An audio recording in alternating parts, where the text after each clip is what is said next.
Warmest greetings to all my incredible subscribers and new viewers alike. We extend a warm welcome to you as we discuss and analyze Ironstone mill housing and cellar hole historic site in this video.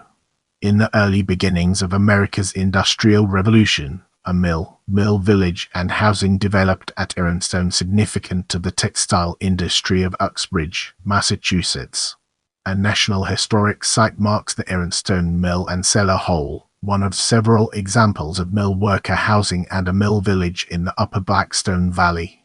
The site, at 136 Ironstone Street, is just north of Exit 1 on Massachusetts Route 146, the principal limited-access highway between Worcester and Providence, Rhode Island, also located off Massachusetts Route ER, the Lydia Taft Highway. For a complete listing of the National Historic Register listings in Uxbridge, see the link below. The original mill, built in 1814 by William Arnold, later burned and was rebuilt by David and Seth Southwick in the years. It burned again, and all that remains is the cellar hole.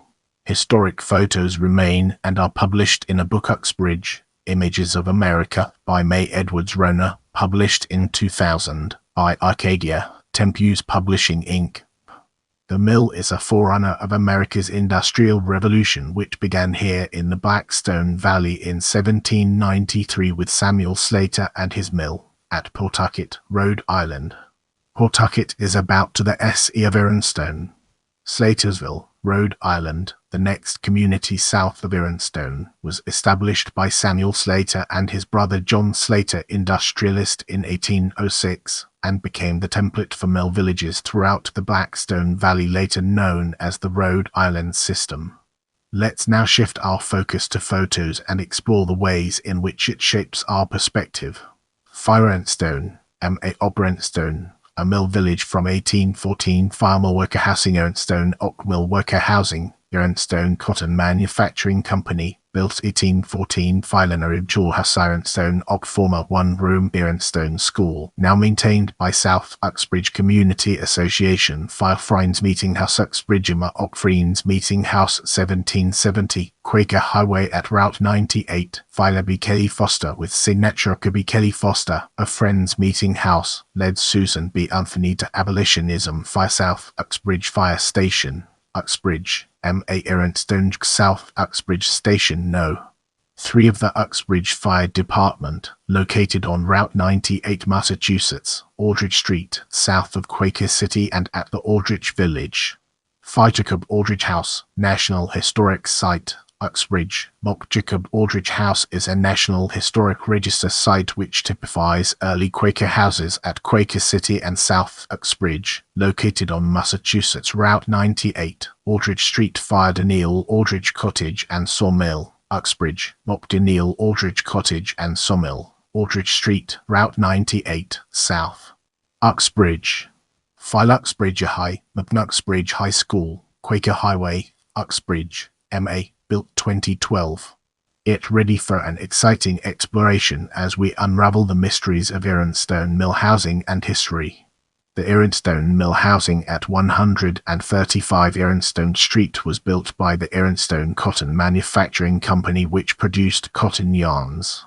William Arnold built this mill in 1814 to make yarn from raw cotton, which was then woven into fabric by area families operating as cottage industries. Around 1820, Arnold added this housing when he increased the factory production by increasing water power and installing power looms. The earliest power looms in America included those used in Uxbridge. Due to goods needing transport, Ironstone became an important stopover for various transportation carriers, the stagecoach and the train. A post office and store were quickly established on the mill property. In the years, this mill, under management by Seth and Daniel Southwick, made denim fabric for Kentucky blue jeans. In the years, David Southwick created Conestoga wagon wheels in his blacksmith shop in nearby South Uxbridge and Ironstone, which were used by pioneers traveling west. The mill was finally lost after it burnt down in 1875 after 2 earlier fires had led to rebuilding the mill. In the upcoming section, we'll be shining a light on history of Ironstone Village and the area. The village of Ironstone was one of the first settlements of Uxbridge in the early years. In 1734, Benjamin Taft, a member of the American Taft family, started an early iron forge, Wog iron mine here, and later Caleb Handy added a triformer operation for making tools, guns, and scythes at this site. The Blackstone Valley Daily describes the influence that Ironstone had in the life of this community. The Ironstone School is an historic building that was used as recently as 1948 as a traditional one-room schoolhouse. The original building dated from 1797 and had 8 grades and 1 teacher. Ironstone was influential in Uxbridge's transformation from agriculture to manufacturing. The Boston, Hartford and Erie Railroad served the Ironstone area in the years for shipping goods to the markets west and east. Captain James Buxton served in the 11th Massachusetts Regiment American Revolution at Valley Forge and Saratoga, lived in the border area in the 18th century, in what is North Smithfield, Rhode Island at the Uxbridge line. Buxton Street in South Uxbridge, and the Captain James Buxton Uxbridge Fife and Drum Corps are both named for him. Buxton's commission as captain was signed by John Hancock, and he was given of land in Worcester County, Massachusetts, in Uxbridge for service in the American Revolution. He died of paralysis in 1817 and is buried in his family's cemetery just off Route here. Richard Morey, a Quaker from Quaker City, adjacent to and just north of Ironstone, developed some of the first machines for manufacturing textiles in America around the time of the American Revolution. A nearby small lake, Ironstone Pond, extends into Burrillville, Rhode Island. The northernmost Rhode Island road in Burrillville is Ironstone Road. Let's now shift gears and explore other features and historic sites through a critical lens, uncovering its strengths and weaknesses. There is a one-room schoolhouse here which is now a historic building, and is known as the Ironstone School. Today it is the home of the South Uxbridge Community Association. Ironstone and South Uxbridge are part of the Blackstone River Valley National Heritage Corridor of the National Park Service. The Blackstone Valley is the oldest industrialized region of the United States. The Ironstone section of the town of Uxbridge has other alternate names and dispersed villages which include Chocolate, South Uxbridge, Albee, Skadden, and historically included Quaker City and Aldrich Village.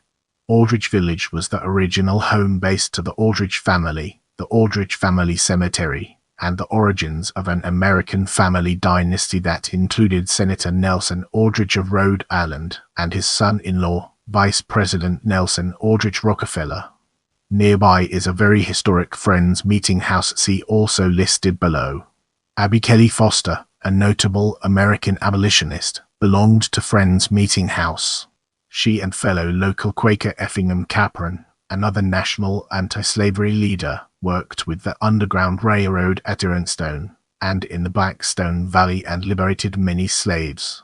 With the relocation of Route 146 in 1984, a unique historic find emerged from a local cemetery in the Ironstone area near the state border. An Almshouse cemetery nearby was relocated with the Route 146 construction between and resulted in historic archaeology findings published by Boston University researchers. The findings revealed complex religious mortuary practices used for the poor during the Second Great Awakening. The Second Great Awakening resulted in social reform in America, including the abolition movement, prison reforms, and other social reforms. Abby Kelly Foster, the Quakers, and Rev. Willard Preston, D.D. had prominent roles in the Second Great Awakening and roles at or near Ironstone, in Providence, Worcester, and Uxbridge. Abby Kelly led Susan B. Anthony to abolitionism. Preston served in Uxbridge and as president of the University of Vermont, and became a well-known preacher at Savannah, GA just prior to the American Civil War with published sermons at the Independent Presbyterian Church of Savannah. Your feedback helps me improve, so please take a moment to leave a comment or review.